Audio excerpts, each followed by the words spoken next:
हाँ जी, सामने फंक्शन हमने पढ़ना है। प्रॉब्लम दोबारा से समझा रहा हूँ। स्टूडेंट्स का डाटा एक शीट के ऊपर लिखा हुआ है, उनसे ली गई फीसिस का डाटा दूसरी शीट के ऊपर लिखा हुआ है। प्रॉब्लम यहाँ पे ये है कि एक स्टूडेंट हो सकता है एक दफा में मुकम्मल फीस जमा करवाए, और ऐसा भी मुमकिन है कोई स्टूडेंट 2 या 3 दफा में अपनी फीस जमा करवाए।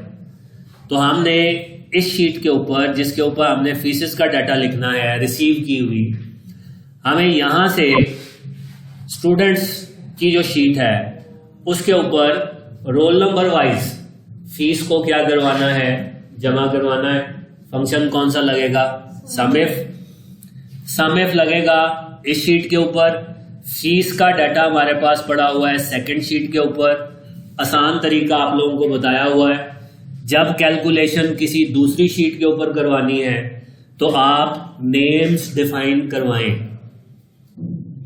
अब फीस वाली शीट के ऊपर मुझे 2 नाम डिफाइन करवाने हैं।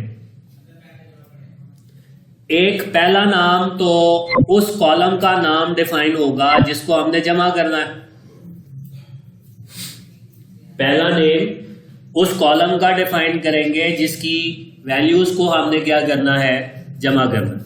तो इसका एक नेम हमने डिफाइन कर दिया, इसको मैंने नाम दे दिया आर फीस। सिलेक्शन ले ली, ज्यादा सेल सेलेक्ट करें ताकि बाद में भी जब फीसिस का डाटा आए तो वो भी इस रेंज के अंदर शामिल हो। नेम बॉक्स में क्लिक करें, नेम टाइप करें, एंटर प्रेस करें। एक नेम डिफाइन हो गया। सेकंड नेम उस कॉलम का डिफाइन करना है जिसकी मदद से आप देख के जमा करवाना चाहते हैं। नेम की मदद से जमा हो सकते हैं लेकिन अगर 2 स्टूडेंट्स का नाम सेम हो जाएगा प्रॉब्लम आ जाएगी। कोर्स के ये जो क्लास है इसको देख के जमा कर सकते हैं लेकिन सारों की क्लास सेम है। अलग चीज कौन सी है? Roll number. तो आप एक नेम जो है वो रोल नंबर का डिफाइन करें। सिलेक्शन लें। उसी तरह से हम यहां पे एक नेम जो है वो डिफाइन कर रहे हैं। कौन से कॉलम का? रोल नंबर वाले कॉलम का। इसका नेम हमने क्या रख दिया? Roll number. ये 2 नेम्स हमने डिफाइन किए। कौन सी शीट के ऊपर? फीस वाली शीट के ऊपर।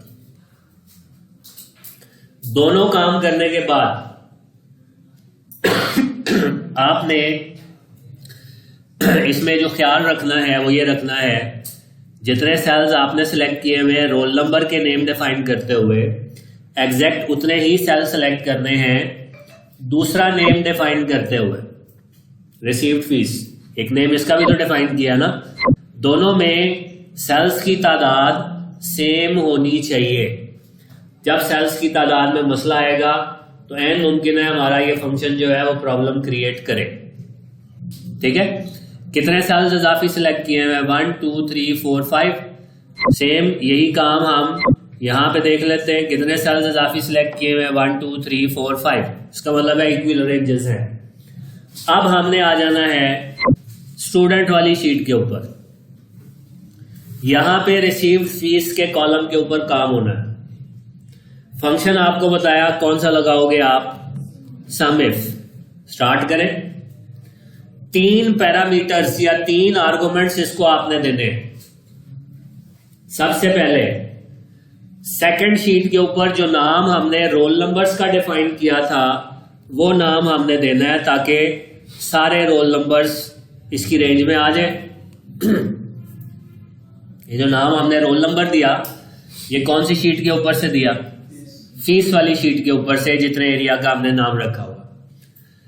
इस नाम में से कौन से रोल नंबर की फीस को जमा करवाना? जाहिर बात है यहां पे जिसके सामने आप फंक्शन लगा रहे हैं उसी रोल नंबर की फीस को जमा करवाना ना। 2 3 4 4। तो कॉमा लगाने के बाद आप क्राइटेरिया, कंडीशन या वो रोल नंबर जिसकी फीस को जमा करवाना, इसी शीट में से रोल नंबर वाला सेल दे दिया। पहले नेम में सारे रोल नंबर शामिल है, कॉमा लगा के एक सेल दिया है सिंगल एक रोल नंबर वाला, फिर कॉमा लगा दें।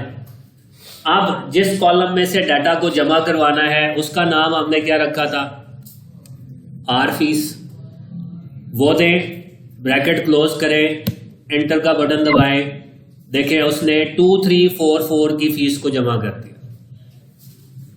ठीक है, चेक करना चाहें फीस की शीट के ऊपर आए, 2344 4000, 2344 4500, टोटल कितना हो गया 85। उसने आंसर दे दिया। यहां पे आप चेक कर लें 8500 आंसर आ रहा है।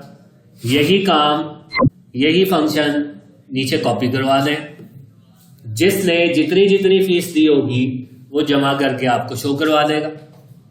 रेंज हमने ज्यादा दी है, तो रेंज ज्यादा देने का फायदा क्या होगा, अजहर से एक फीस और रिसीव करके देखते हैं। 1240, डेट हमने यहां पे लिख दी 24, रोल नंबर लिख दिया 2344। पहले कितना रिसीव हुआ था 8500, 2500 हम और रिसीव करते हैं, कितना हो जाना चाहिए 85 और 25। स्टूडेंट्स की शीट के ऊपर जाके चेक कर लें, जमा हो गया।